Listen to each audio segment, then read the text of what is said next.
Well, thank you for coming today. Yes, bless. Thank you for having me. Is it that you're from Belmont? Yeah, I grew up in Belmont. I born Like in most of your Woodbrook. life? I wouldn't know, not at all, not most of my life, but most of my foundational life, my formative life. Okay. It's just like, well, my family is from Belmont, my grandfather and grandmother. So no matter where I lived, we always had to go back to Belmont to get picked up in the evening and that kind of Right. thing. Yeah. You might sleep over. Yeah, that's how it's been with me. My mom is from, well, her side is from, my mom's side is from Belmont. Belmont? Yeah. Belmont people, no? Yeah.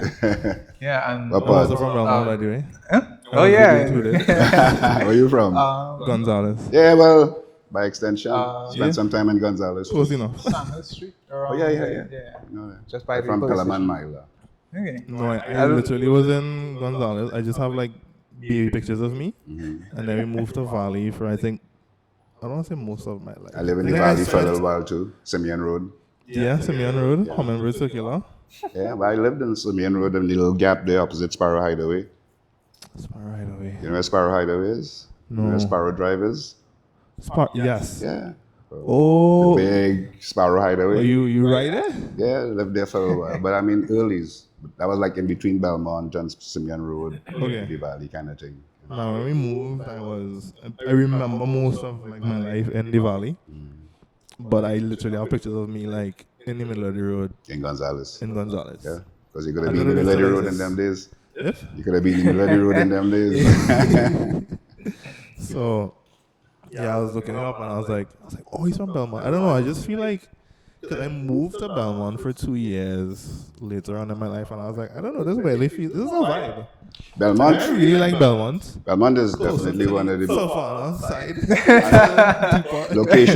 location. Yeah. Belmont is it. It's best of all the worlds. And was Belmont nice. It was- from jump has been an incredibly diverse space from jump. Yeah. Before it Yeah. was in Belmont, it was Freetown.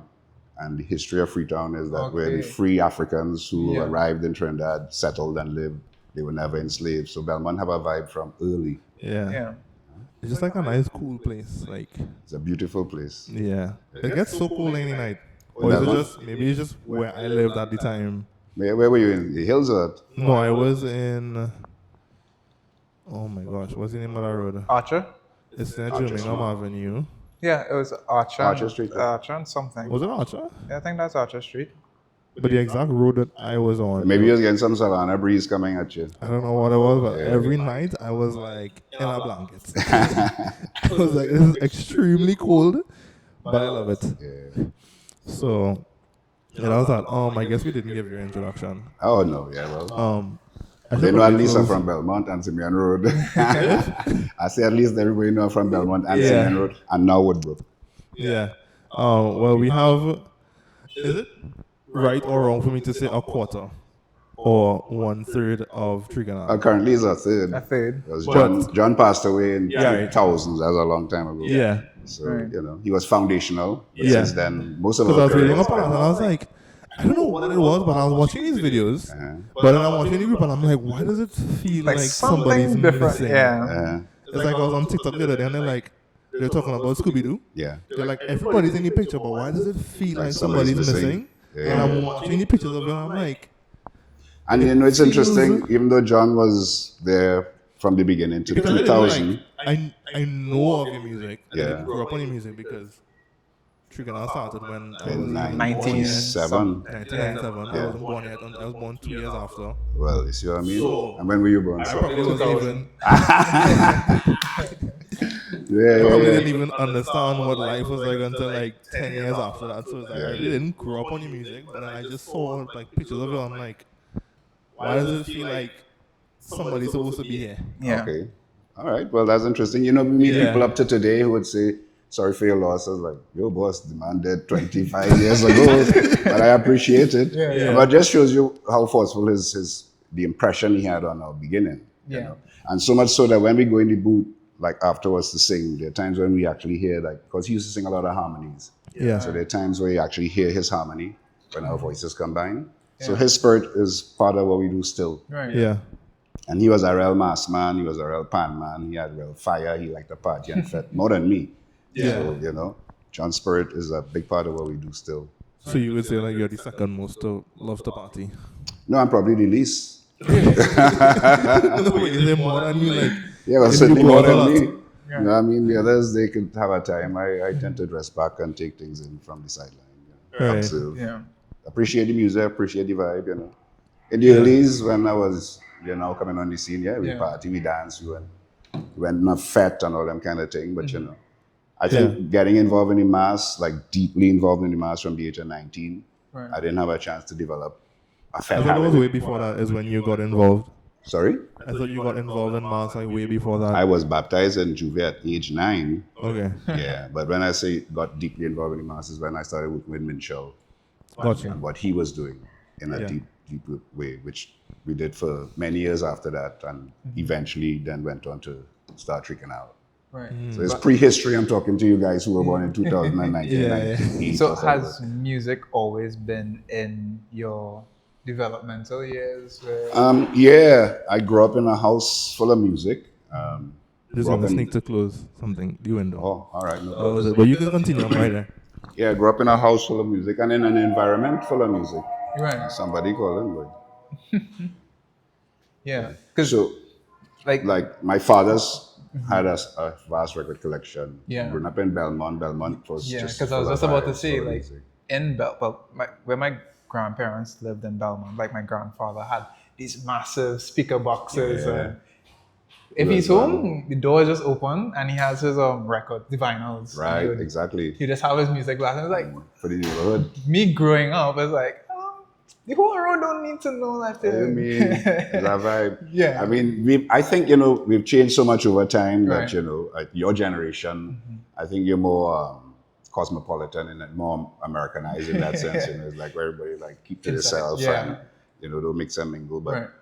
I remember our neighbor in Belmont, he had a real sound system. And when he played, you could hear it. Yeah. And nobody used to complain and say to no Yeah. music or anything like that. And it was still like that because in primary school, same thing where you get picked up and get dropped back in Belmont, and then mommy would come and pick us up Yeah. by This was always bubbling. yeah. always. So it's either between my mom's aunt, she's in not in St. Francois Valley Road, but just to the base, Right. just by where they Before the sit school? Yeah, it's way before the school. Okay. It's like 5 minutes before. So like Right by Pickett's first- Corner, just in the beginning of the Valley yeah, Road. so like first left off of St. Francois Valley. She's there, so it'll be either there or San the street. So, but it's very lively. Everyone's moving around, but you would always. And what do you notice about Belmont? Like that area in St. Francois Valley Road there is very different in a sense from Sandhill Street. Or so Belmont had all these different areas of diversity and different vibes and expression. Yeah, but that same musicality would always hear somebody playing a pan or someone. Well, I think there are like 5 steel bands in Belmont at one point, Yeah. And that's a lot for one little area. Yeah. And then there are real mass bands too. So it was always punching above its weight in that regard. Right. Now everything in Woodbrook, everything has shifted. Right. Well, you've been making music for so long. Before you're born, Before I won. yeah. Before many, I mean, it's really kind of have to pinch ourselves to think that we've been doing this for so long Right. because we never even thought about it as a career. Right. It was always something we loved, it was something we all are passionate about in different regards. But we never thought, hey, let's be a music group and let's try to have a hit song. So that brings me on to a question I wanted to ask is I don't want to say the secret, but what has been instrumental in your staying together? Because groups come, groups go. Yeah. But I was telling someone close to me, I was like, but like 3Canal has just been like a staple. It's just like, Yeah, well, I mean, they've just always been around. we threatened to bust up many times. You must fall out. It's like a family now. Right. Yeah. And we were working together long before, working in Minchell Camp, Right. working in the Baggers Company, working in theater. Even though Stanley's like 10 years younger than Roger and myself, he fell in when he was very early working in the mass camp. And in that mass camp, there was always a strong kind of brotherhood and family kind of When vibe. people say that they're working in the mask, and what is it exactly that they're doing? Making mass. Because we used to make mass here, everything. We didn't import nothing from nowhere. So you mean costumes and like Yeah, making the costumes. But we were also like working on the king and the queen and those kind of special Right. projects. Got You know? you. And then eventually I graduated to working on the performance, because Minshaw's band would always open with a huge performance, something. So as I developed, he made out that I had that kind of skill. So he encouraged me. And, we used to create these huge performances. The biggest one had like 200 people. Wow. And that's the free part of the band, that the band sponsors and creates all these special costumes for. And then you have the band itself with like 2,000 people. Right. So we were very much involved in the making of it from all dimensions. Yeah. And I call that our university. Right. That's where we learned a lot. We learned about how to create things in real world, in real time, under real pressure. Yeah.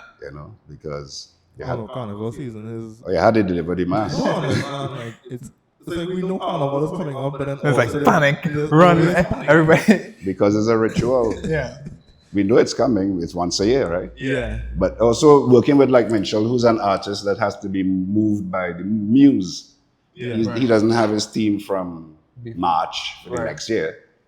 Something has to happen throughout the course of the year, and then he said, next year we're playing. Right. Whenever that idea comes, it's like, exactly. 3 months. Yeah, and then I have my ideas are like now, so. Exactly. I would have told you. If you could pull it off, We made a band in 2 weeks one time, Carnival is Color, and it was the first time he won Band of the Year. Oh, wow. It was a throw together band to replace the band that he was trying to do that was too difficult to produce. So he just flipped the script and boom, we make a mass. So in terms of, what are some of the criteria? Because I think a lot of people is just like, I go in and play mass, but I think a lot of people forget that it is also a competition that people are vying for. So what are some of the criteria to become an award-winning band or mass band? Good question. Well, the design, I think, is crucial. A design that connects to whatever your theme is. And then the ability to really execute it pull it off on the day and get your masqueraders to buy into it if it is you're offering them. Like Minshall was always good at creating a very specific theme. Then the design was always very different and specific to that. And then sometimes he would say, listen, take this and find your way to do what you need to do. Because he would say, Carnival or mass is to afford you to release energy, kinetic energy. But what you want to see is that energy manifesting. He have a quote, he say, you want to see the music and hear the dance. So when a band coming down the road is now, oh, look a nice set of pretty costumes. You want to see this whole thing coming at you in different waves and different sections. And compared to a symphony, you must have a beginning and a middle and an end and a crescendo. So all of that, in a nutshell, is some of the things that might go into. But you don't have to overthink it. Some masks can be very simple and very powerful. Once it have integrity as well. And how do you qualify integrity? That is a hard one. But you just know it when you see it, and if you're exposed enough. And I've been exposed to a lot of masks, so I have a very critical eye. But I also appreciate, like Carnival is a time where anybody with an idea could, and if they take the time and they apply themselves earnestly, and they manage to pull it off, kudos to you. No matter how obzocky or oblong it come out, that's your mass. Play it with pride. So I also have the view where I can appreciate everything that's in the offing in many regards. Why isn't it that the year you won Band of the Year, right? Why didn't the other production work out? Was it like a budget thing? Was it like... It was a big theme.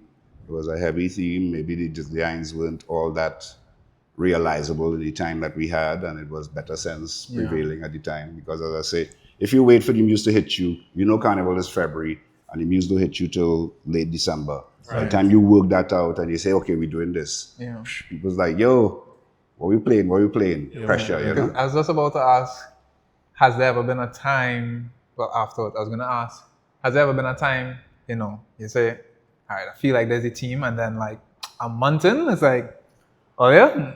Yeah, we had that. We had that another time where after the Barcelona Olympics, he had come back from Barcelona, Minshall, this is, with a designer who does these crazy things where he would like dress up the Statue of Liberty, which is 300 and something feet, and he would make a big dress fit and whatnot. And it was Meralda. And he used to do these big art installation things. So they were coming back to Trinidad to do a band called Honeymoon. where he was proposing to marry the Statue of Liberty to Christopher Columbus and a whole set of heights, right? But that didn't work out. Yeah. Let's just say it didn't work out. In the moment, are you like, yeah, we'll do that, but then you turn around and it's like, how are we gonna do that? Many times I'm working with, because if you're working with a genius, he's taking it to a place that Yeah. no ordinary guy is taking it to. So many times I'm like, but this man is completely mad. How are we doing this? But when you do it and you see the results, you say, all right, Yeah, so you'll have most definitely had this time. It's like, oh yeah, I have an idea. And it's like, oh, here you go again. There you go again. You know, we learn a lot. Right. Sometimes it's like, why am I doing this, boy? This is crazy. This is penance. This is Yeah. you're making mass till Carnival Monday. I remember a year we were like in the performance section. I was one of the lead characters, but in charge of the thing and have to make the mass and whatnot. And you ever fall asleep standing up in the middle of the savannah, noise blaring? It's like, I whoa. don't think I've done that one. No. No, Never people fall gone to that- asleep. to People had to be put under the thing because they pass out and can't wake up. Wow. So sometimes you have to pay a heavy price for the mass. And I remember growing up in Belmont, you used to hear stories about man who had to break down the wall to get the mass out and all that kind of thing. There was a time when people made tremendous sacrifices to play wherever their mass was.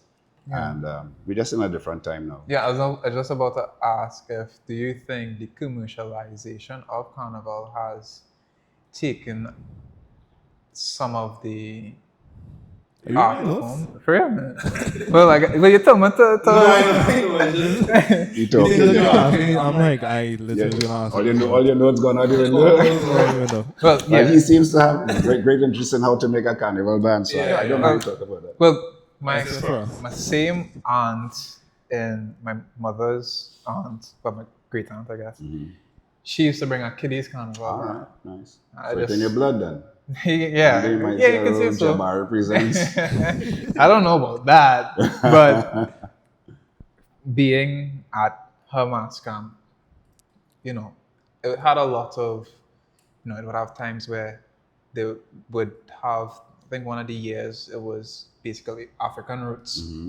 Like, no, I don't pay attention to Carnival to any great extent, but I don't know. I think it's become more commercialized now.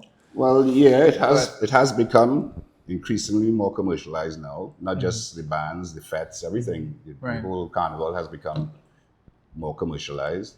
I take issue with a lot of the sort of just the crass commercialization. Right. But of course, by the same token, we in the carnival business. We make shows. We used to make a jewelry band, so there's an economic opportunity in that. So we're not trying to, be in judgment about people trying to earn some income from carnival. Yeah. What I would say is that you talk about like back to the day, they had certain connections. They would explore certain topics, certain roots, certain connections, certain traditions. Yeah. I would say I don't see much of that happening in the contemporary carnival. Most of the themes are like fantasy, it could be anything. It could be, Sipango, and they give some. We're just playing a kind of ephemeral theme, and they're all very pretty and superhero-esque. Yeah. And they have a very similar aesthetic, and it's a prevailing aesthetic. It wasn't so in the time when I was playing mass. Most mass bands had their own aesthetic. You could tell a Minshall from a Hearts, from a Barclay, from a Mac Williams. And for me, that level of distinction was important. But now you can't really tell the contemporary mass one from the other, except some look richer and some, when I say richer in adornment and whatnot. Or even if you want to go further, you could look at skin tones and say, oh, this band is that or that band is that. Yeah. So there's a lot to read in the contemporary carnival. Yeah. Minshall again says the carnival is a mirror. When you look in the mirror, do you like what you see? Because the mirror is just reflecting at you what is there. Yeah. And when you look at the carnival, for me, the change is so drastic. It many times I have to say, I don't recognize this carnival again. But it's not my carnival no more. Right. It's all your carnival, because that's how it is, right? The carnival is fueled by young energy. Yes. Now, that fuel is all good, but it needs to be not the word guarded, but sort of like, what is this thing, this carnival? Yeah. Is a ritual. What does that mean? What is the connection of Belmont to carnival? What's the connection of Behind the Bridge to carnival? All these places that give us mass, pan, calypso. What were the conditions under which these things emerged? You see, after being involved so long, that's where my head is at now. Okay. I want to look at where this thing come from. And when I touch down here, how it started to evolve and why was Belmont such a powerhouse in the 50s and 60s and 70s when it came to carnival and carnival culture. You know, and one of the things I think of, I remember living in Belmont, and then we had the first oil boom, which is before you all even thought to happen. And you could see that those who benefited from it moved out, and they went to Diamond Vale and Westmoreland. So we started to get, you know, communities were starting to fracture into housing schemes and housing developments. And there's a difference between a community and a housing scheme. In a place that have 5 churches and 10 schools and planned post office and grocery, and that's Belmont back in the day. It had everything there, a bank. It was a very self-sufficient community. If we had to take a trip into town, that was a big adventure because you didn't need to go in town to do your regular business. So all that is a long answer to a question about that change in the carnival. From my perspective, somebody looking at it now, well, that's all you know, right? So if you want to play a mass, where you go and play? I want to play in the prettiest band or the best band or where the nicest girls is, or the band that will make me feel like I on the scene. You know, so I can't fault any young person for that. You know, I just want to see a little more thought put into the thing, so that, you know, we'd have something we could bite into and relate to. Because there's a difference between, like, if I have a theme, I know this generation's into cosplay, right? A lot of young people into cosplay, and they look at the Marvel universe as if it's an actual thing and it's a real thing. And then into the anime and then all the characters and what they represent. And all those things have powers. All these people have powers, and you know. So in the mass, they have characters that have certain powers and whatnot. So if we've taken our carnival imagination and put it only in that cosplay realm, and we just look to jump up on a carnival day, I say we're missing out on something. So I say long time, them fellas who was playing Robber and Piero and whatnot, they didn't play to have fun. They play because they had something to say. And they had a form that they found they could see it in. And of course, inherent in carnival is competition. If all 3 of you is Robber, I have to believe I'm the best Robber. And my speech inherently has to say that. And then you have to counteract me and say, no, use a mocking pretender, blow your whistle, and if you make me quiver, the audience will decide who's the best Robber at the end of the day. You know, so there was that aspect of carnival that I don't see perpetuating in many ways. You know, and for me, I have a soft spot for that. Now things must evolve, because you can't be standing up on the road shouting at one another. No, because the big truck, nobody can go hear you. So that's why I say, when we sang Talk Your Talk, Talk Your Talk, you mocking pretender, that is being a robber of this era, because now I have a mic in my hand and I have speaker boxes to amplify my message. And I could take the lingo from way back in the 1800s and bring it into the 2000s, so that a new generation will understand this tradition that we have is our old one, but there's a new one once you put new life into it. You know? So that is my answer. You could go back to your notes now. I was gonna say, I'm just here to be supportive. Go ahead. I think you can take it. Sure, well, my question really was, you've been doing music for so long, I guess, in the entertainment business. What kind of keeps you going at this point? Trinidad and Tobago, the world, life. You know, I'm very curious about what's going on in the world, what's going on in my country, what's going on in my society. And music is a vehicle and an opportunity to express myself that I don't take for granted at all. So, I mean, sometimes you wonder, could I write another song? Sometimes you think, you know, nothing may come in. And then I remember sitting down, there was a period early last year, like mid last year, where I was just pulling out my phone and recording voice notes as they came, you know, saying, look, catch it now, before, don't try and recall, because you just forget. And you just voice note after voice note after voice note. And then at a certain time, you know, the guy who I did most of the co-production with, Raucus, he would come by in the morning, we'd have coffee, we'd talk about any and everything. We'd listen to songs, reference songs. And then he said, you know, he was ready to, no, I said to him, let me start something now. And he said, okay, let's go back in the studio. We have a little studio down in the Black Box. A little vibes room, I like to call it. Not a fancy studio like all. And we just started, you know, he said, well, let me hear what you have. I pull up Is a the voice studio all note. the way to the back? Yeah, well, when if you go in upstairs, yeah, like most Upstairs? people don't even know Okay. it have a upstairs. Okay. Yeah. We see they have a 3Canal logo on the Yeah, steps. I know there's a tree. Yeah, well, But upstairs, upstairs, like inside okay. here, yeah, under the mango tree. So, yeah, we just started building, and we knew that one of the things we wanted to recapture was that sense of a sound of the old time Kaiso, not in Calypso. I was going way back to 1930s. Right. I was going back to fellas like Beginner and King Radio and Growling Tiger and Roaring Lion. Probably never heard of any of these guys. And I myself didn't really, I knew Lion, I knew Growling Tiger, but I didn't really know King Radio. I didn't really know Beginner. Yeah. And then when you start doing, and this is what I'm saying, right? Music is all around us, the information is there, but it might be on the air and you didn't pay attention. But if you pay attention, like I paid attention in my youth to the Calypso my father was playing, living close to Sparrow, living in Belmont. So at a certain age now, it's like, I want to know more about Calypso. Right. Start to find out more about Calypso. Then you start to build up your library and you hear certain songs. And you say, well, these songs have real vibes, and these songs record way back in the 30s and the 40s. And Trinidad Calypso is one of the first and oldest recorded musics in the world. It recorded in 1914, first Calypso. Even before that, they had like instrumentals recorded in 1912. So we have a long recording tradition. Right. And we've never stopped recording since. I didn't know that. Yeah, never stopped recording.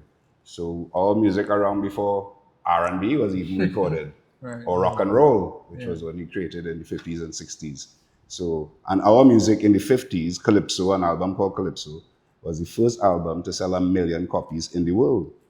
Harry Belafonte, he wasn't a Trinidadian, but Melody, who was a Trinidadian Calypso, wrote for him.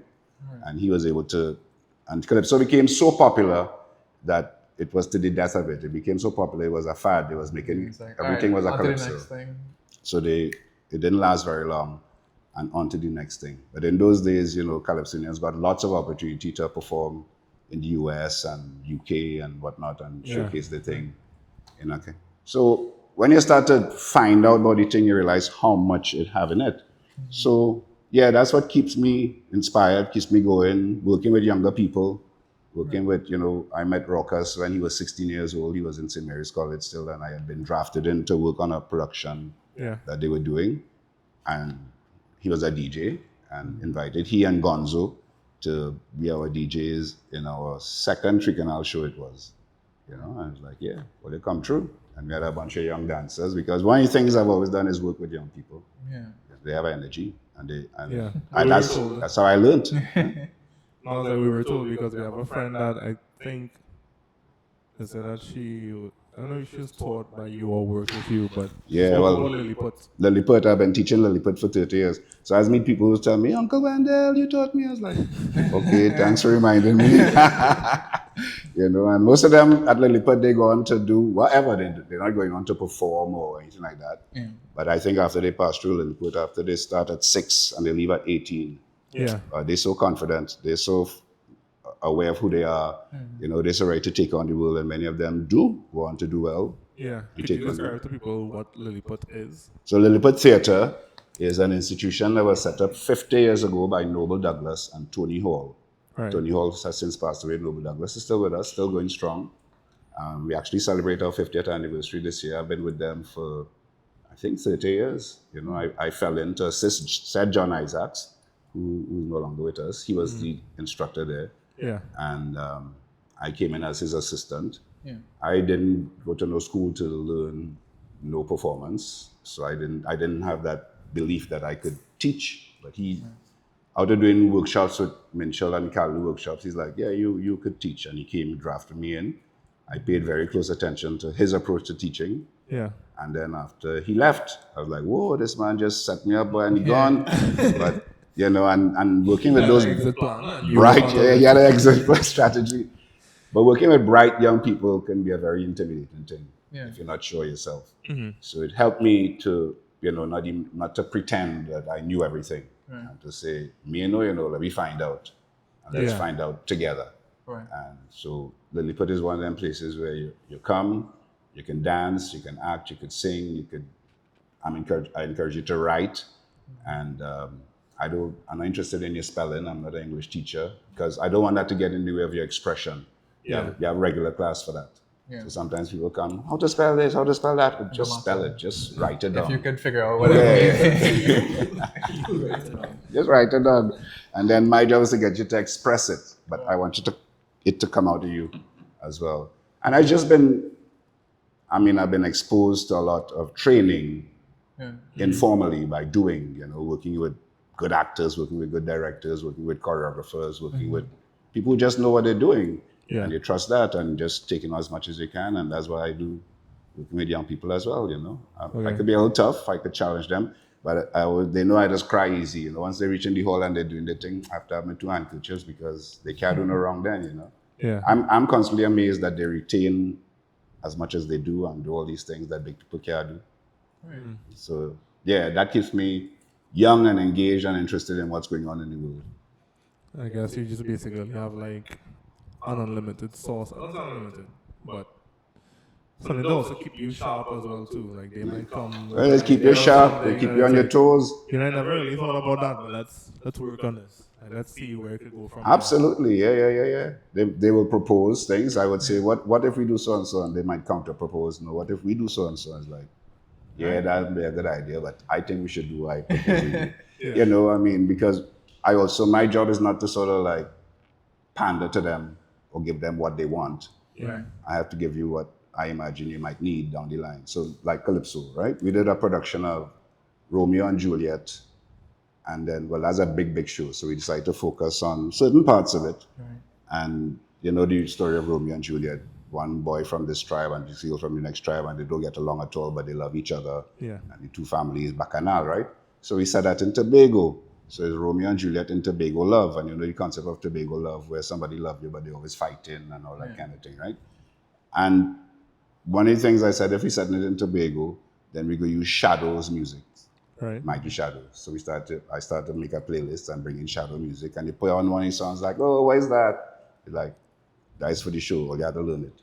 And after 3-4 plays, they're singing it. Yeah. If I was to like, oh, they don't like this, what are I going to do? I had to stand strong. I had to stand firm. And I say, you need a little shadow in your life. So it have people from that show, they could sing 4 or 5 shadow songs that they probably wouldn't have been able to sing before. And if I could put that in the mix, I am very happy to do so. Right. Yeah. Knowledge of self for me is very important. And when I say knowledge of self, not in a narcissistic, just you. Knowledge of self, who you are in the context of the place you're from and the community. And so I always like to ask them that question, where you're from, and get them to sort of look at the community with different eyes, to see describe it, where is it located, just to be as descriptive as you possibly can. And for me, you could get a lot out of that. Right. When is it that you realize that you could sing? That I could sing? Yeah. A large part of my life, people tell me, shut your mouth, you can't sing. People sing in the shower, and to me, it's a song. Not bad, great, yeah. right? But at one point, I Anita the studio. let me check out a studio, or you in somebody else's studio, because I know rituals music is a big part of your life as well too. Yeah, that they gave us our first deal, and they were the ones that encouraged us to sing. Yeah. We were like, sing what? Is it not that person just read and then they're like, I think there should be a thing, or like how? Well, I'd been singing publicly. I was singing on stage. I was singing in musicals. I was singing in Walker's, The Joker of Seville. Don Juan had about 5 or 6 songs, singing as Tisha, the old man, and the devil in Tisha and his brothers. So that sense of being able to sing and sing out developed over time. Right. Before that, I talking like in the earlys when you might have an idea, you'd like to do something, and people either say, yeah, you could or you can't. I was told a lot, hush your mouth. Yeah. So, but I didn't take that on. I just love music and I love singing to myself. And I would sometimes switch the key in the middle of the song and do all those things that I wasn't aware of. But, being in Saints, the choir was strong, and a lot of my friends were in the choir. So I kind of used to be adjacent to the choir. Right. Mm-hmm. I didn't really participate in the choir, but I was around, And then after I repeated school, I repeated my Form 5 because I was young. I was young when I went into Saints. So they said, like, you know what, you could do better.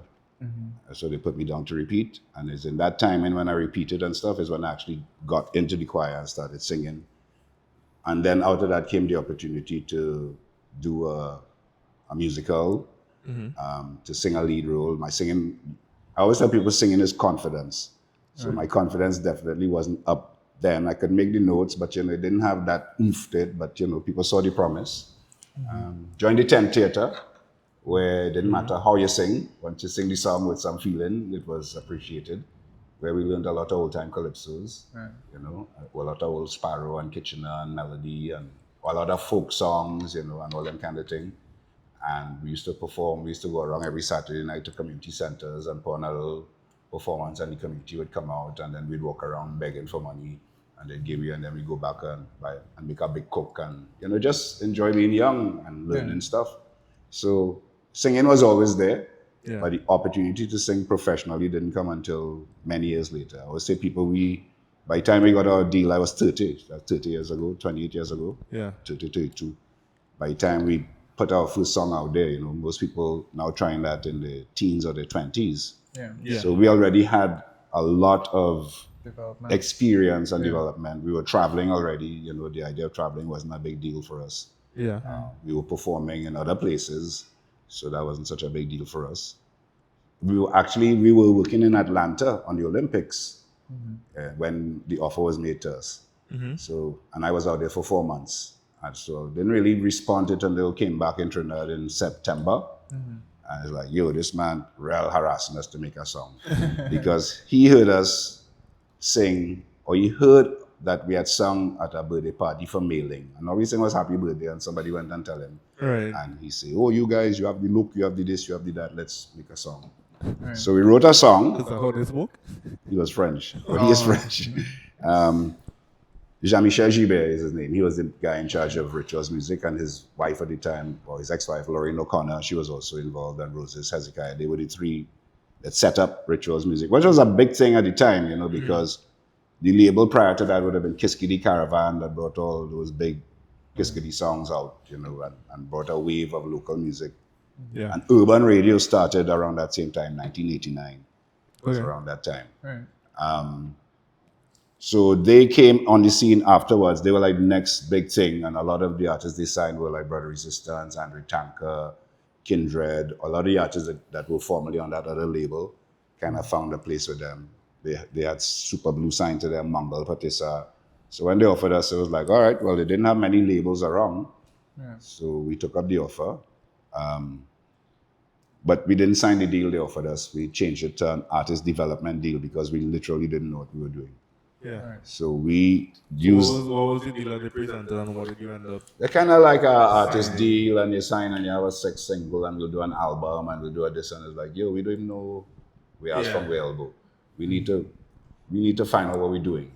So we got a chance to work with, real good producers at the time. Carl Beaver Henderson helped us to identify, okay, there's your range, there's your spread, you're most effective here, vocally, ting. Working with Shell Shock, who was like a genius producer at the time too. We flew to New York to meet with him and to audition for him to see if he liked us or not, and if he had worked with us, and he liked us, fortunately. And out of that, Talk Your Talk came, Worked with Graham Wilson, who was a guy that we knew from school, and he used to do ads, and I was doing voiceover for a long time too, so I knew him. And the first song, Blue, is who we did with Graham Wilson. And we recorded the song and went back and worked in the master. That was a big song too. That was a huge song. That song changed our life. That song literally changed our life. I was playing on the road. I played everywhere. We traveled all over the place. We went New York, Jamaica, London, Miami, Toronto, you name it. We packed our bags and didn't stop. At what point are you like, this thing really happening? Like, No, it was then. Because I don't know. It's like on the plane. Is it like because you talk about travels? And I'm like, it started before that. If somebody tells me to travel to like do a photo shoot, I would be very skeptical until I reach on the plane, and they're like, "Oh yeah, Mr. David." No, well, we had the protection of the label, I suppose, to sort of handle certain arrangements for us. Let's put it this way: we recorded the song. Literally went back to work in the mass camp. The song started to play. Someone called and said, we're making a video. It was like, okay, when? Saturday. All right. We just went down by Minchell Mass Camp, gathered up with friends. We make a video. The video came out. the song started to play some more. The Juve band that we thought would have been 1,000 sold out in a few days, and we had to just keep printing more. It got out of our control because we understood what the power of a hit song was. You know? Yeah. I thought we had been... Especially too early to like, I mean, Well, our first song. Yeah, very early. It's like, okay, now you're going to have to like keep it running. keep that hype going. Yeah. So that was a pressure To go back to it. to follow up. You had to have one song to repeat until you play. Well, fortunately, we were able to come back out with another song that people like, Mad Madness. And also one of the things we had was strong video support from early. Right. So it had a very strong visual element to it. So it was like a lot of people in that something going on with them fellas there that different, you know. It was different from the other imaging that was coming out there. Yeah. The sound was different as well. So we had a kind of an edge, and then it was 4 of us, and we were named 3Canal. So it's like, what kind of high match is that? It's 4 there, and it's 3Canal. So you have a talking point there, and there were always people, like A&R people will always tell you, you want your name to stick. You want people to know you by name. Yeah. You know, there are people out there with big songs and you don't know their name. Yeah. You know, so we got all those things with our first song. There are people who still call us Blue up to today. They still call us by the first song. In those days too, it had BET was running Caribbean videos. Yes. Yeah. So by the time we got to Brooklyn, people on the street hailing you out. That was weird. You know, people hailing you out in Trinidad is one thing. I know you from. But people hailing you out in Brooklyn. You know? Yeah, it was strange, you know, and we were like in a session and Buster was right there, and then boom, next thing Buster had that video. If you really want to party with me, with people paint up in blue and whatnot, because they know what's going on the Caribbean tip. Yeah. It's a small world. So that blue definitely had an impact because we went and played Juve in Jamaica, London. We were the first to export paint to other places to play Juve. We did that for 5 years, and then we said, no, this is not our scene. Yeah. Singing in Fete and them kind of thing. Okay. Not our vibe. So we went to London, and a friend of ours organized like longer gigs, more festival kind of things. Work with live bands, working with an African band where the guys like, we played for 24 hours once. So I said, we have no intention of playing for 24 hours, but you get, you know, to just stretch yourself and explore different scenes, go to places where people never hear about you and realize if you're saying, I believe in love, they respond to it. But if you're saying blue, is like, what is that? Yeah. Because without the cultural context, it don't make sense to them. So started realizing we have a whole other world besides the carnival and the Trinidad of music that you could explore, you know. Right. And we've been doing that long time. We have 200 and something songs now. Yeah. Right. And I was just gonna say, you spoke about hearing, you would hear your songs. Do you remember that first time you heard it on the radio? It's like, well, your first song is like, wait, hold on. I was in a taxi going down to Chaguaramas, going down to Damascus, and I heard the song and I was by myself. The others weren't around. And that was before fancy cell phone. There was no smartphone then, anything like that. And I just trying to contain the excitement in the taxi was incredible. But by the time I reached down in the camp, everybody was like, the song play, and they wheel it up. And so, you know, it was every time the song played in them first days, it was like real excitement because we never thought the song would have played at all. Because like I've heard other artists speak about the first time I heard my song, I was in a taxi also, and it's like, and I'm telling the driver, this is my song, and it's like, all right, buddy. All right. Yeah. Nah, it's a weird feeling because you know, and one of the things that people told us in the early studios is like, you guys must be crazy. You have a hit song right off the bat. Yeah. So you have no choice. You have to stop what you're doing and just go with this. And we did. And here we are still today. Yeah.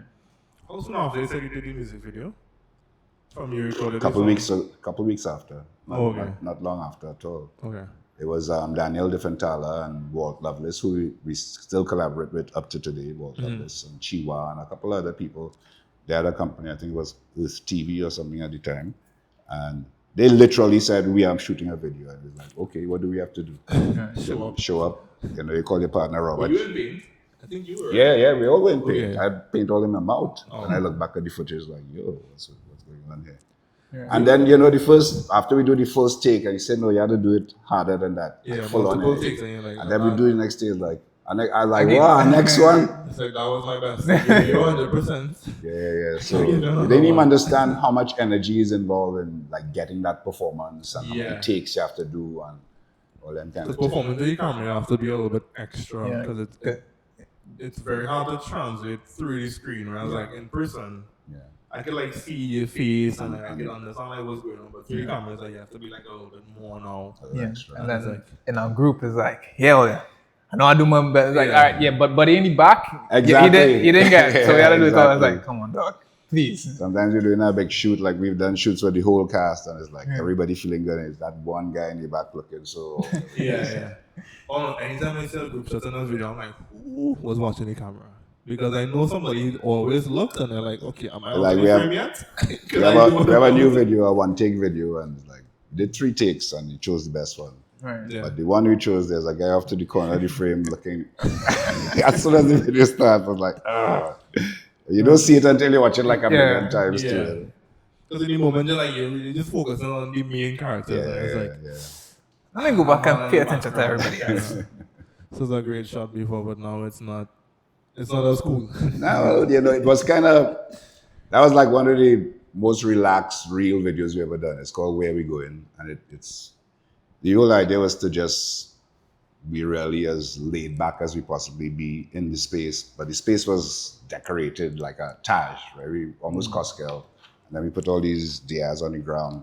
But in the back, we had a wall, a memorial wall to all the people who, were part of our career, who are no longer there. John, Shell Sharp, Tony Hall, people who helped guide us. So and there was fire all around. So it's like, what's this concept? I said, well, it's a wake. We watch, it's a keep in watch, we keep in vigil, and we ask any question where we going in this kind of reflective way. We weren't sure if to look at the camera, if not to look at the camera, kind of thing. But it was one of them videos where it felt right to try and attempt something with that amount of ease. Yeah. And not that pushing so hard to the camera. Which, Yeah. I think Trinidadian performers tend to push. I've been encouraging a lot of artists now to pull audiences in rather than push at them. Yeah. How do you when you look back at like videos now?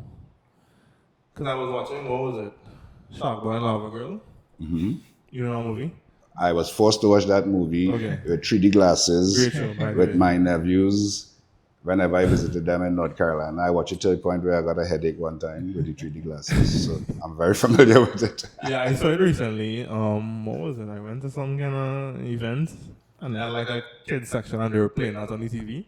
And I was like, This is when I was watching this when I was a child, this looked phenomenal. so nice. The graphics were the best I've ever seen in my life. And then watching, I was like, did my eyes update? Because Well, your whole brain update. even like watching Blue, I watched it last night, and I was like, I could see the vibe, but the camera quality itself is it's a like, different thing, yeah. it's like it's come such like a long way. Well, technology has come a long way. Yeah. When we started recording, you had 2-inch tape. When you're done with your song, you used to get a big roll. That's your master. Tape to like, Yeah, exactly. When I started doing ads, I saw Robin Foster and them cutting and splicing tape to edit by hand. Yeah. And stitching it back together. which is wild. It's incredible. Then it went to DAT or ADAT, and we've seen every iteration of technology to now you go in the studio and the man say, all right, check your inbox. Yeah. That's wild. For me, that's wild. From something physical, tangible, Yeah. to Who spoke about that recently? it's in your inbox. Is it Buju Banton? He was, I don't know if you saw this, but he was talking about like, before he was in jail. Mm-hmm. He was like, yeah, well, there was the tapes, and then there's the CD, and he had everything physical. And he's like, no, you telling me I have to pay a man $6.99 because my song is in the cloud? Yeah, it's in a cloud somewhere. It makes sense. Somewhere. Now, I'm I like, guess I must you guys just accept that, but for somebody who's seen the technology change so many it must be a little times, jarring, no? Because for us who've grown up, it was like, this is Well, yeah. completely normal. But then for me to go to my mother and be like, well, it's in the cloud. It's like, It's like, what cloud? it's like you want me to pay this amount for nothing? What is going on here? it's a different headspace you had to be in. Yeah. I mean, it sounds crazy. I guess, it's always like that. I remember growing up and thinking that maybe in my parents' days everything was in black and white. Because Oh, no, for sure. I thought my parents saw in black and white. yeah, you see all the pictures were black and white, the TV was black and white. Now you have color. Yeah. Yeah. So you know, what they may say in past year, and just as how we having this conversation here in 20, 30 years' time, they look back and say, but look at the quality of this thing. Oh, yeah. Because maybe it'll be three-dimensional holograms by then. Who knows, right? But, I mean, also, like, for instance, Mud Madness, which was the second video we did, was done on Super 8 film. And that has a grit and a graininess to it that is timeless. But people also go back to the Super 8. This is what I'm saying. They even have Super 8 filters now, right? Yeah. So we live in a filters age. No, We keep trying to recreate. recreate. Buy the cameras and they like shoot on it. And I think there's a way to make it a little sharper or better. But the point of Super 8 film is that it ought not to be sharper. It's Super 8. Yeah. If you want to go up to 16, you could keep going up until you get that sharpness that you want. But there's a grit and integrity that the Super 8 provides. And certainly in the context of shooting the mud, the mud didn't look like shine. The mud had a kind of, you know, texture and integrity to it that you really couldn't have gotten in another medium. Yeah. So sometimes that sort of, and even nowadays, we just shoot a video on cell phones. Yes. Whereas you would have say, oh, that's not a good enough quality to put out there as a video. Who edited that one? About Loveless again. This is Sedition, He right? nearly went mad, Sedition, did I say right? Sedition is the one that is the multi-camera perspective. Just recording on phones, all phones? Phones, all I saw phones. some cameras in there, which I saw no footage of. He didn't use the camera footage. Oh, okay. Yeah, deliberate. Up to now, I haven't even I saw seen two the actual guys camera literally footage. in your face. I'm like, so where the footage from these cameras? Yeah. He opted not to. Okay. Because I think he just wanted to maintain the integrity of it being shot entirely on cell phones. Yeah. You know, so I mean, the technology that we look at, I'm sitting down here with you guys, and I'm like, where the camera? There's a camera. It's right there. It's a phone. We get that all the time. It's like, you're not no big cameras? Oh, you're shooting on. Okay. All right. It works. Yeah. It works. People can see. People care convenient. more about audio really than Video. what the video Yeah. is. Because when we first started, that was like the main feedback was like, Yeah, the audio needs to be up. All right. So That's interesting. I guess a lot of people would also kind of have it running in the Yeah. background, so they don't have to sit down and watch, kind of thing. yeah. Yeah. Well, you have to know the time you're in. That's very important. You know, so I'm always eager to sit with people who know what time it is yeah. and take their word for it, and you know, Yeah. just not be too judgmental sometimes. Yeah, because we used to record on those bigger mics. Now we have these. There, look at what we have Yeah, now. just easy to just And flip as you on. heard the quality. Yeah. I was surprised when I did it. Yeah. So, Yeah. but you know, these things are relative over time. You know, what we might put up with, we would not put up with in a former time. Right. Yeah. You know, and in order to sort of democratize the social media certainly democratized the dissemination of information. And one of the things that kind of took a hit inside there was that ultra quality control. Like people just say, no, you can't put it out there because it's not up to this standard. Well, you're putting out anything out there now and people consuming it. Yeah. It's like, we have it, print it. Yeah. So people are interested in the content way more than, you know, how it might look or sound to a degree. Yeah. So it's one of them fine lines. Yeah. Has it, being in the industry for so long, has it been easy for you all to, you know, transition and move with the... Yeah, man, we flow. Right. Yeah, I mean, you have to. You know, otherwise you'll still be saying, boy, I remember when. Yeah. No time for I remember when, you know. Yeah. It's happening now. Let me do it now. I know a lot of people are like, no, I'm not getting on board with this because I remember when we did this, it was this way, and we're not shifting. No, I mean, you know what, you might have certain things that are sort of fundamental to your approach to things, you know. Yeah. I come from a certain kind of school with a certain kind of rigor, but I also realize we're in a different time now where if I were to try to be as rigorous as that with certain people, you ain't getting nothing, because people nowadays are a lot more, what's the word? A lot more in tune with how they feel and how what you say might be impacting on them and their way of their mental health and all those things, which I don't take for granted at all. I think, you know, anybody who comes into the creative arena already might be a little kooks, as my partner just say, you know. And it's just, I like to say, wait not for this as an outlet. I don't know what I would do. I done bust already or mash up the place or something. So the ability to take whatever energies and transmute it into something else Yeah. and make a statement, make some kind of creative content or whatever. I think that's a very powerful thing. And a lot of people have the means at their disposal to do that. And then if you want to take it to the next level, then you engage somebody, you say, you know, like I work with a graphic designer. I would do my mock-up. I don't assume that I'm a graphic designer and send it to her and say, What would do your you do the thing. mock-up on? On my pages or, you know, Okay. Canva or one of them things where you could just knock something out Okay. and send it on to her and she could finesse and make it look like, you know, Yeah. like something. But as I know, a lot of people, that's, hey, look what I make, and they put it out there. Yeah. I'm still, because I come from that school where I want, you know, you have the experience, you have the know-how, you have the knowledge, could you add to this and take it to the next level for me? Okay. You know, a lot of people can't afford that either, you know. But sometimes it's not just about affording, it's sometimes you build relationships. You know, our relationship with Walt as a videographer, you know, is not where we try to work together on things that we like and, you know, we try to compensate him. But if he was to say bus price and we wouldn't be able to have created a set of the work that we created together. Yeah. And sometimes I think, you know, what people don't realize in this business, there's a lot of what you call, you know, sweat equity or, you know, I come here, I do things, blah, blah, blah. You have something to do. I have my space. If you need my space, that sort of bartering, I think on a certain level in the creative community. You think people don't like to barter anymore? I don't know that they don't like to. I think they might have lost sight that that's a way of doing business. Yeah. In this creative sphere. I would like to think it still happens. I think a lot of I don't think I that still do it here and there. It kind of depends on the person. Like if it's depends, your yeah. first time meeting me, like I mean, a man come there and tell me he need to pay you rent, you want $500. I was like, boss, I'm not meeting you. Why should I do that? You know? but if I know you make something that I want or I would like to have, and you want to get some pictures done or whatever, Yeah. A fair trade. you want some pictures and I want a private concert. Yeah, all that. She can have that for my birthday. Small price to pay.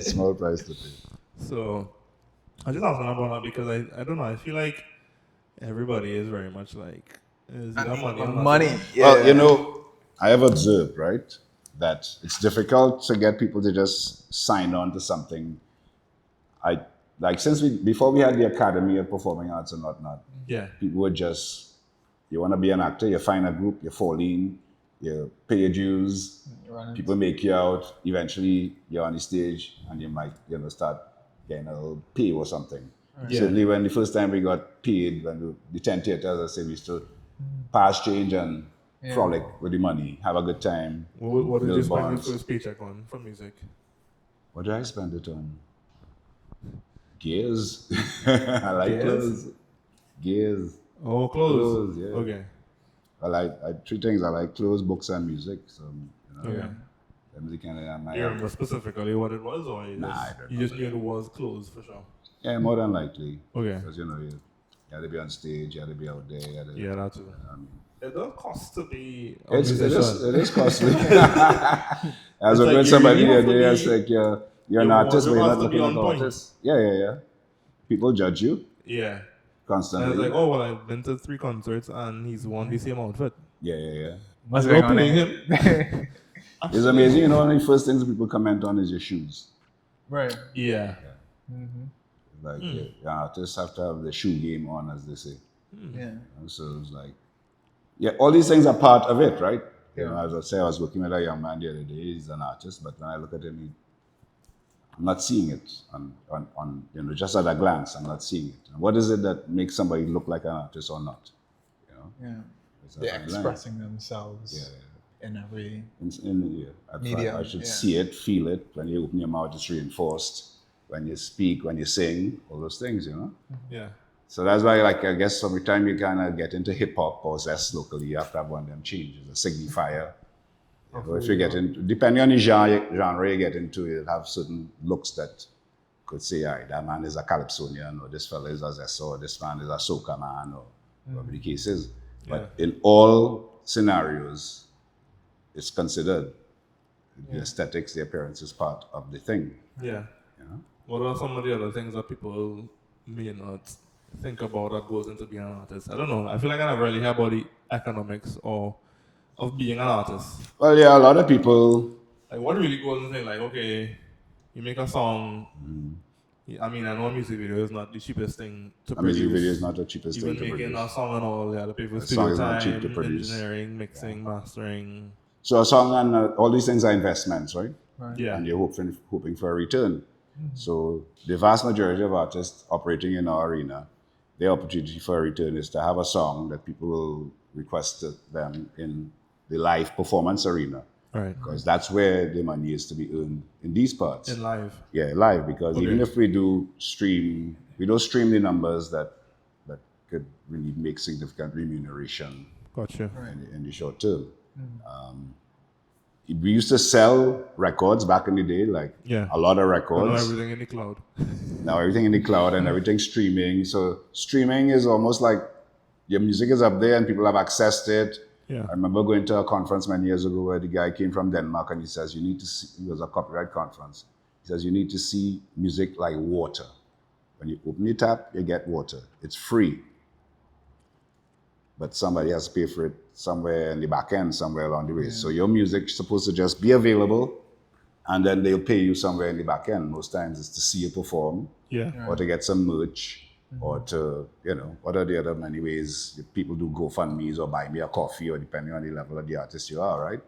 But live performance is generally where people seek to earn their income. After that. And that's why it gets so hyper competitive at Carnival time. Is it that the label, as in, handles that for you guys? No, your label not supposed to handle that for you. You're supposed to have your label and your management supposed to be separate. Gotcha. Because it's two competing interests, right?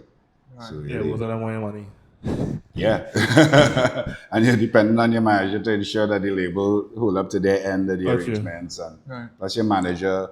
And that's the next thing too. You could have a manager who like deals with your money affairs or booking manager, or you could have a manager who deals with, okay, you need to calm down, you need to get your rest, and you need to, not everybody is that total package. Sometimes, you hear of artists that are unmanageable because they, you tell them meet me for so and so time and they forget, they oversleep or they whatever. Yeah. So the next thing that a lot of people don't take into account is they want a discipline that's required to do what you have to do, to show up when you have to show up, to do the gig the night before, wake up early in the morning, go to the radio, go to the TV.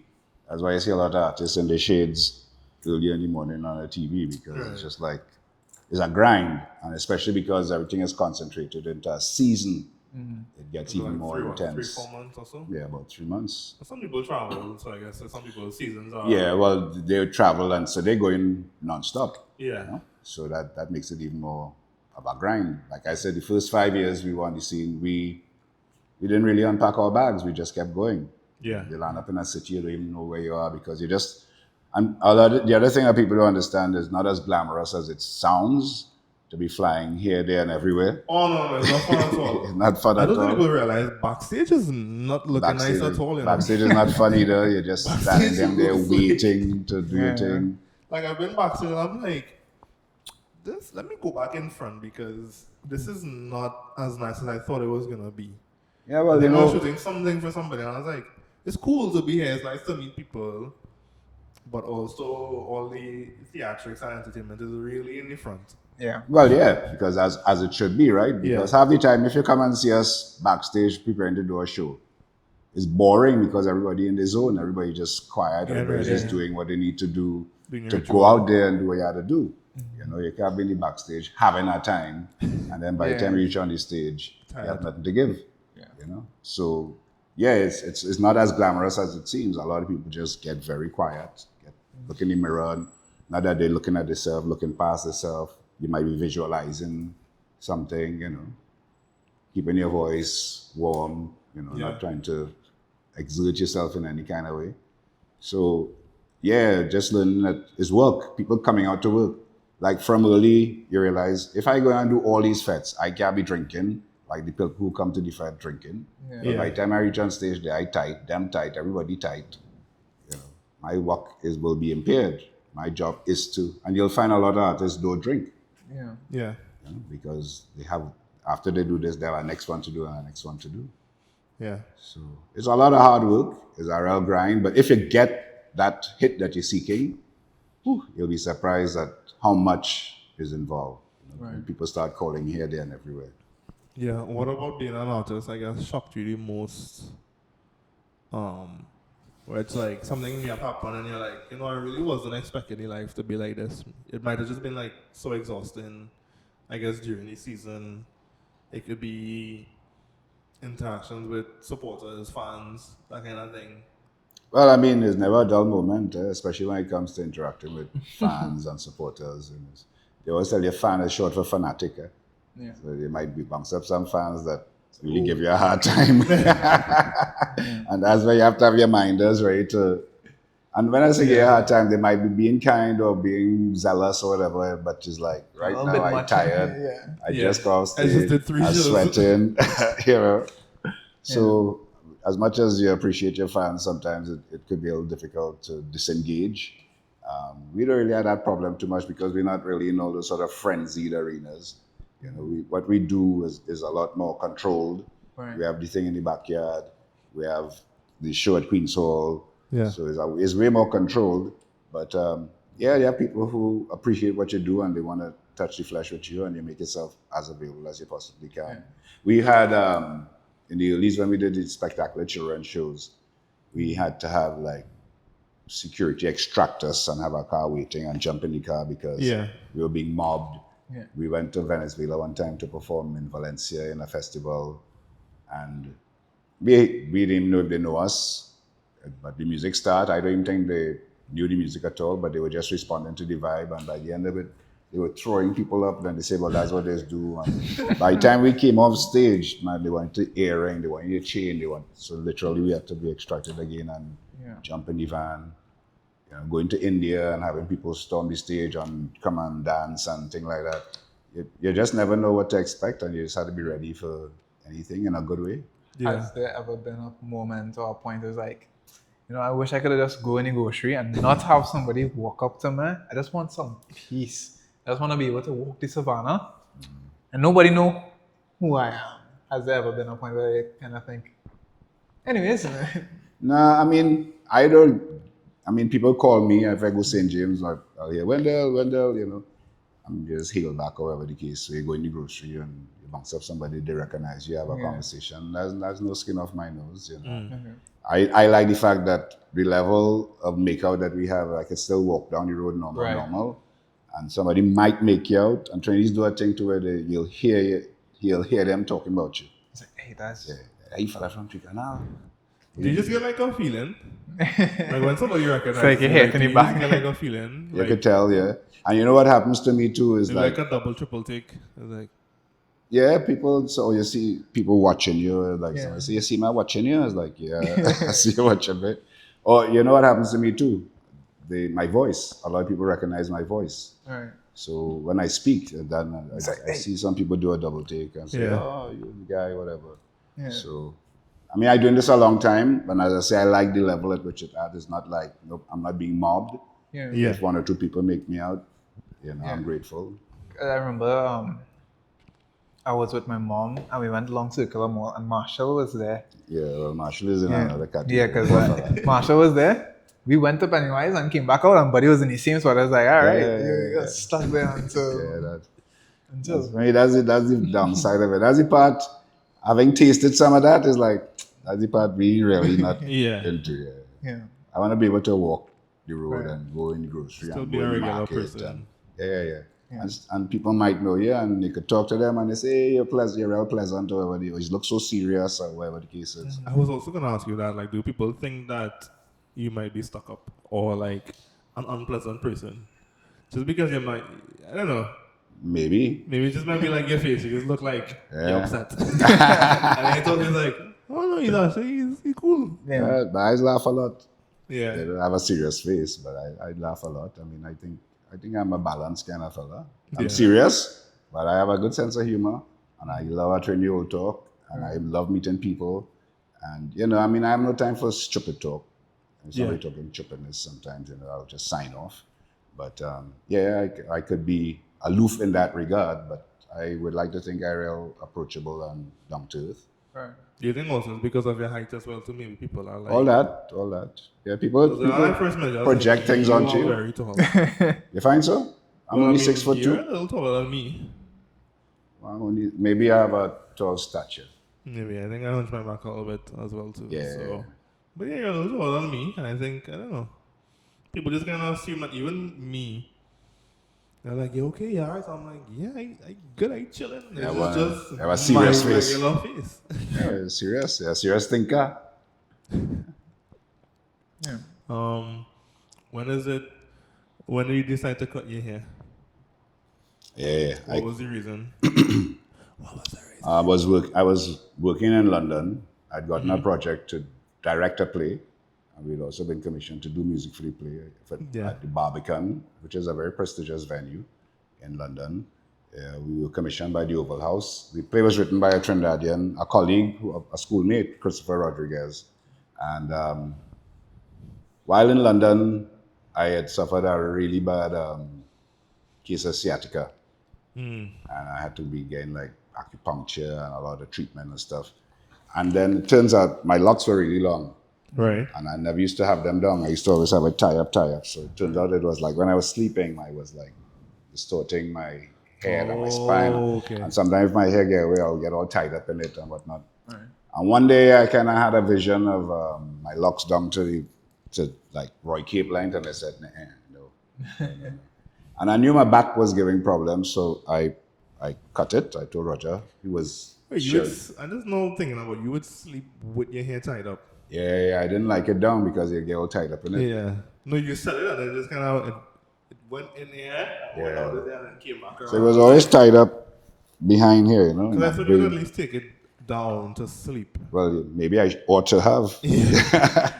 But I just said it was time to cut it. I cut it. Literally, I thought I was going to float off. Right. It was like, Then it's like, oh wait, it was a huge weight Yeah. gone.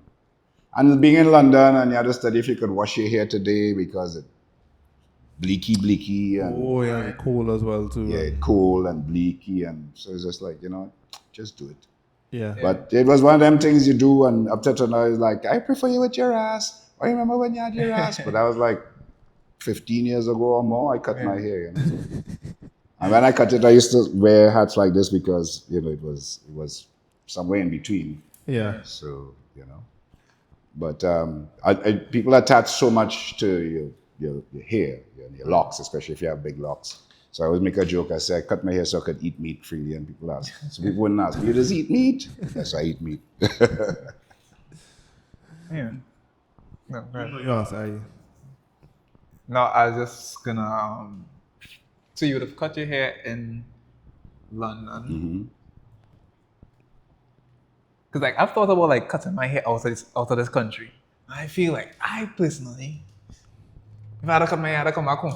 Really? Yeah, I don't know. Serious? is it like a barber thing? I don't know. I just feel like How do you feel about cheating on your barber? I've always had issues with barbers. Right. So and that's one of the reasons why I grew my locks. If I find somebody I know who will cut my hair, I will stick with that person until I have to find another person. Okay. So I have a partner now. He comes home, he cuts my hair for me, and that arrangement works out just fine. Okay. I think I was traumatized by being frog marched to Jason Griffith barbershop around the corner in Belmont as a little boy and having to take one of them haircuts with a muff and all them things that I didn't like. And I always kind of vowed that I think I was always kind of data-headed after that, and my mother would like always tell me, comb your hair.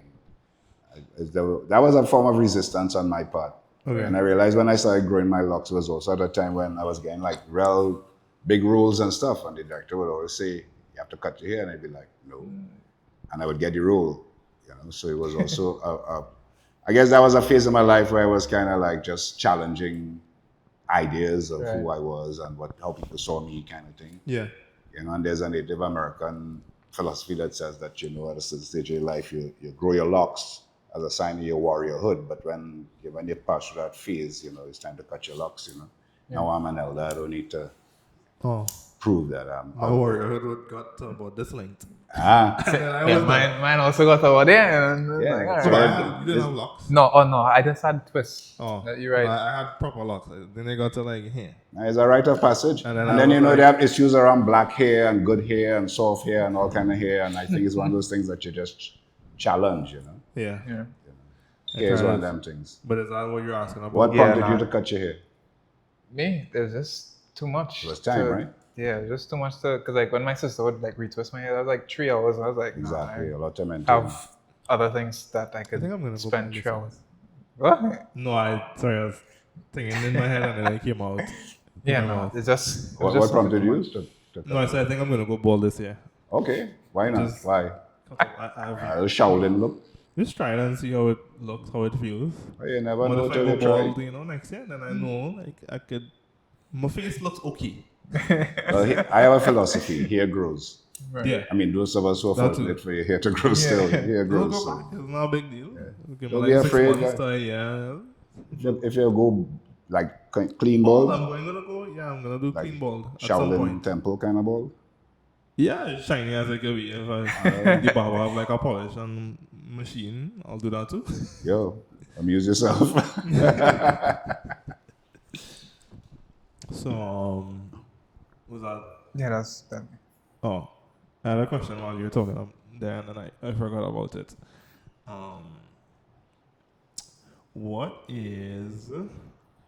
I'm gonna give you some rapid fire questions. Rapid fire, You alright. have to go Yeah, my just P's now. and Q's. You have your gym. No, I don't know what the time is. I was It's trying. like 2:00. 2. Already? Yeah. We just now. Let me check something. No, but she didn't answer me. Oh, So I heard let your me phone see. call. I thought you said like 2:30, and I was like, okay. Oh, look, wait, let me see. Yes, indeed. So we had to go rapid fire. All right.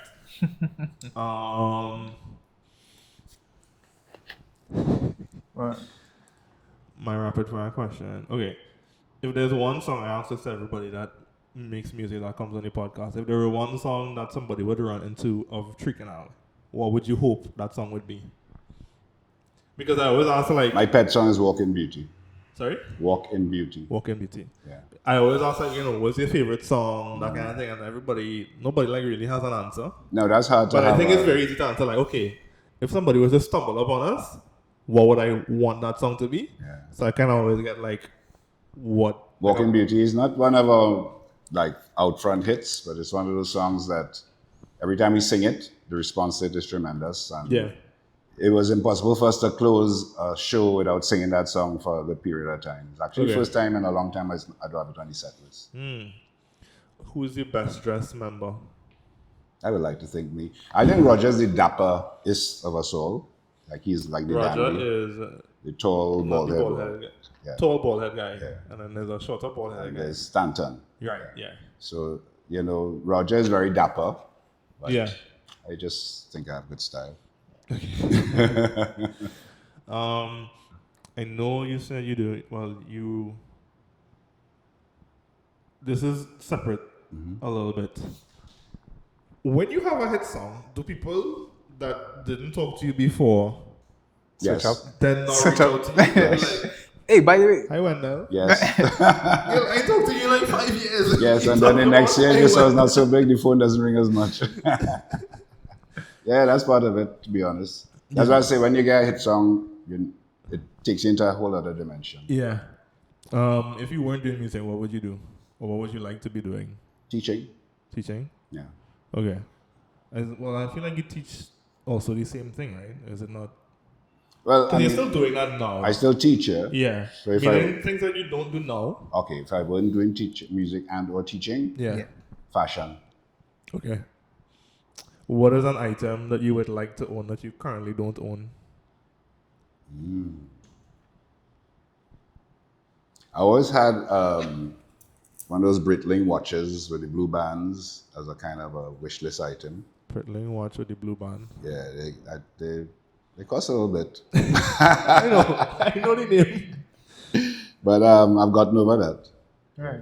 It's actually when I got my tattoos, I thought, nah, watch will interfere with it. So that cured me. What is your favorite tattoo that you have? Oh, definitely my wings, which you don't see here.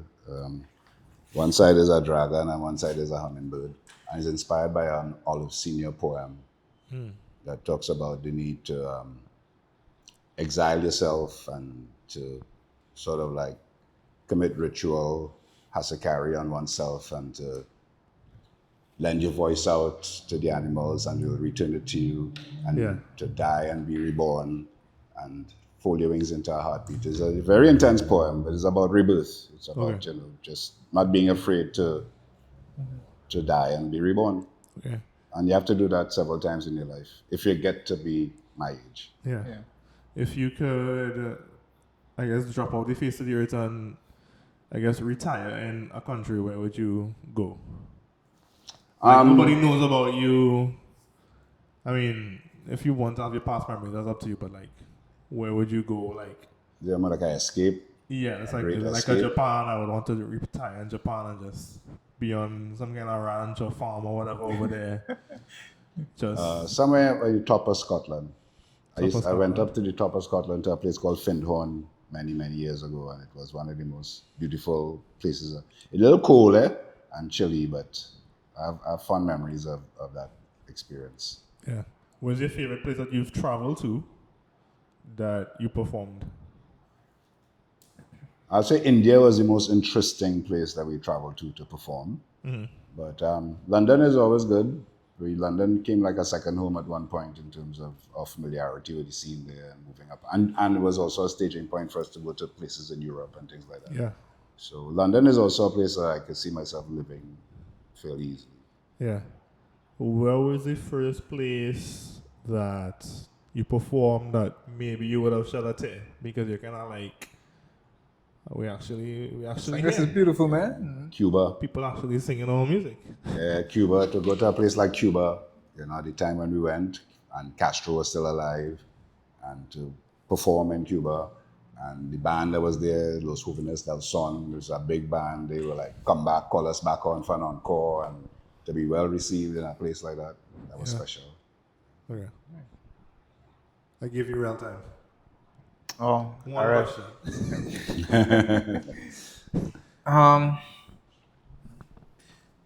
What is one of your fondest memories being in Belmont? In Belmont? Yeah. Man, that little shop before you get to Gonzales, where they used to sell all them plum and prunes and I was not. they're talking about on the circular road there.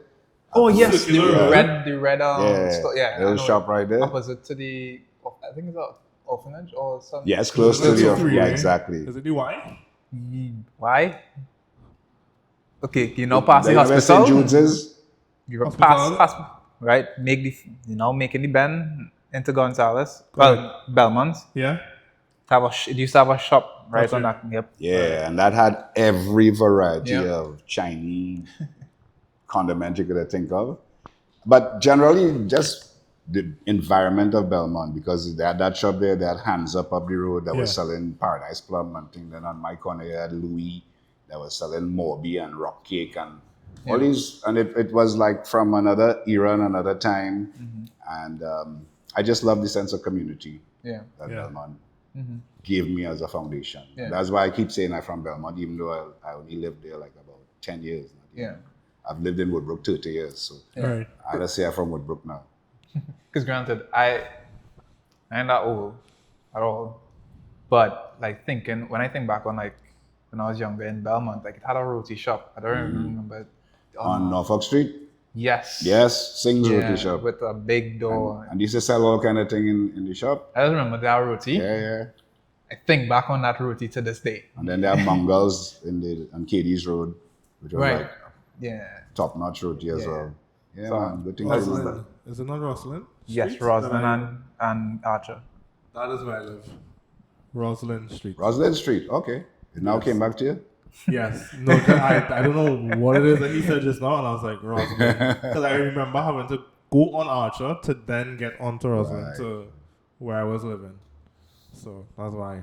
That's something we all have in common. We come from one of the most incredible communities in all of Trinidad and Tobago. I believe Trinidad and Tobago is flushed with incredible communities, and each one of them have a character. And at one point I said I live almost anywhere up and down the East-West corridor. Yeah. But Belmont still for me, even if I go back there today, driving through the streets, it just takes me back to, living down the road, school just up the road, the church right there in the same yard. Yeah, because where my mom went to school, her first year was in the junior sec. But then she got a transfer out. But like she would speak about, I go home for lunch, I leave school for lunch, go and take a nap, and I walk back to school just in time for school to... I mean, it didn't work out all the time because I remember I going home at time and my aunt used to teach in the school and she'd come, drag me from home, carry me back in the school, beat me because she thought I had lessons and I didn't have lessons. So living that close to the school wasn't a good thing. In that I was having an aunt who liked to teach because she just plucked me out of standard 2 and put me in standard 3. Because me the standard 3 work, and especially vocabulary, and I wasn't taking no licks, so I really bust my brains, and that's why words very important to me right now. Right. So I thank her for that. To avoid the licks, I learned all my vocabulary. What is your favorite snack? Favorite? Snack. Tambran bowl. Do you have a hot take? A hot take? Yeah. Like what does that mean? A hot take is like a controversial stance that you have. It could be like, I believe I think I have lots of hot takes. everybody should make a song in their life. I and I stand on that. I'm standing on this. Everybody should make a song once in their life to understand the process. Yeah. And so that if they have to be critical of music, they could be like, oh, well, I did it once and I remember how hard it was for it to even sound like this. Yeah. I respect it now. Yeah. Well, I don't know that they have to go through that. You could just appreciate it for what it is. I respect that you can't do it. At least once in their life. That's your hot take. My hot take is that, if we're not careful with this thing that we call carnival that we say we love, we will just mess it up. Yeah. Yeah. I really am very concerned with the people who are tasked with the responsibility of managing it. Yeah. And not just the people who are tasked with the responsibility of managing, but anybody who figure, I want to jump in the thing and make a contribution. I would like them to understand that this thing is way older than all of us. Yeah. Yes. And like I keep saying, wherever lane you're trying to get in, understand who are some of the people that help make it possible for you to be here today, feeling that is all about you. Right. So I was having a conversation with a young man who wanted to get into mass, and he going down a particular lane, but I said, but there's a tradition there. Oh, I don't want to be part of it. I said, well, do you think you just come up with something just so out of nowhere? Yeah, because I've Name me something that somebody just come up with just so out of nowhere. I can't think of that. Everything that has been created has been informed by something that might have come before it. Right. And we see there's a hole or a need that we're trying to fit, and the imagination takes over, and you play a part. But you have to be respectful of the thing itself, especially when you're dealing with a ritual. A ritual is a very precious, fragile thing. Yeah. So much of the depth of the value of the ritual has to do with its intangibility. It's not everything have a price and a cost to it. Yeah. Why would somebody spend hours and hours and hours and hours and deprive themselves of sleep to bend some wire, to put something on top of it to say they're playing a sailor? That don't make no sense. So we're not in the realm of sense making here. We're in the realm of my ancestors did this before me. I might have grown up in a house watching people do this. I don't have to sort of explain to you what the value of this is. It has a value to me. Yeah. I see it in our decision to say we're not playing Juve anymore, right? That's a decision the three of us, it wasn't easy for us to make, but we made it because we just felt the time was right. And not just in a superficial way. It was something we were feeling coming along, and then when the idea that we'd been doing it for 30 years hit us, we realized, as a generation, we good. Yeah. My two knees can't take it no more. Because I've had friends of friends, and they were like, oh, one of my friends making a carnival, and I was like, oh, they just, okay, all right, cool, I guess. But I tell people, when we started, we didn't know, and there was a knowledge gap that we had to fill. Yeah. And the process of filling that knowledge gap, it led to so much understanding of not just it, but who we are as a people. So I always encourage people to take a little more time, understand what came before, so that you're not, because when the history is written, when will history absolve you, or will history say, yeah, this person made a contribution, right? Or at this point in the history of the thing, it just went so, and we can't catch ourselves since. So that's my hot take, I'm surprised we're in a space where an entity could own 7 bands, right? Because the world I come from, that don't compute. Yeah, everything. Bands came out of families. Right. Bands came out of communities.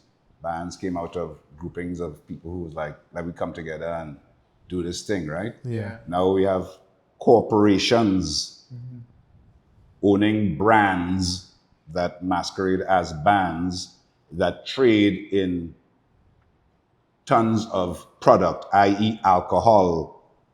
That's what they're trading in, right? That's where the money is infused. That's where the returns are.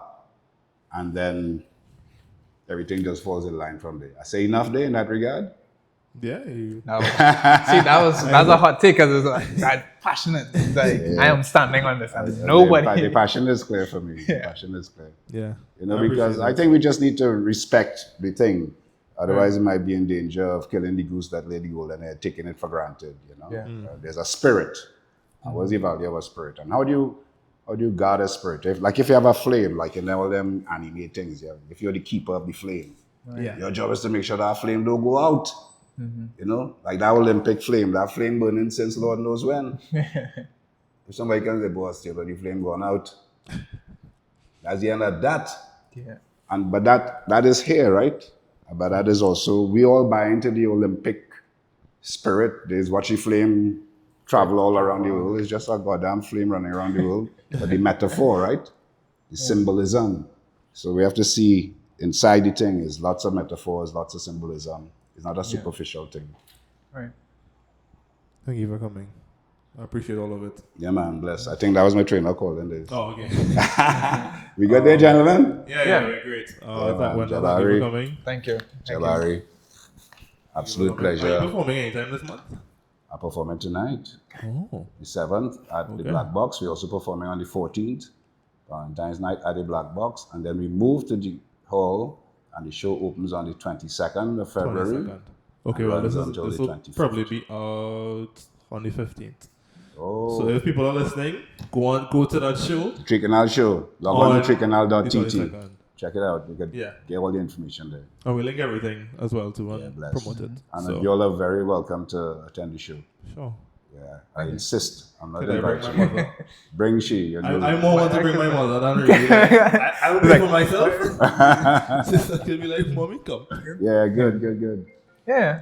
I can. And I like to invite people to see our show because not everybody sees it, but I think most times when people see the show, people are like, wow. I get an understanding. Yeah, I understand what's going on here. Okay. Yeah, so, All right. Thank you for the invite. respect. Yeah, definitely. Remind me though, because you know my brain. But But I'll remember. Okay. I definitely do like to have you guys. Thank you for coming. Well, Respect. This has been another episode of the Jabari Show. It's been Jabari. Jabari. Wendell Manwarren. I will Respect. see y'all next week without Wendell though.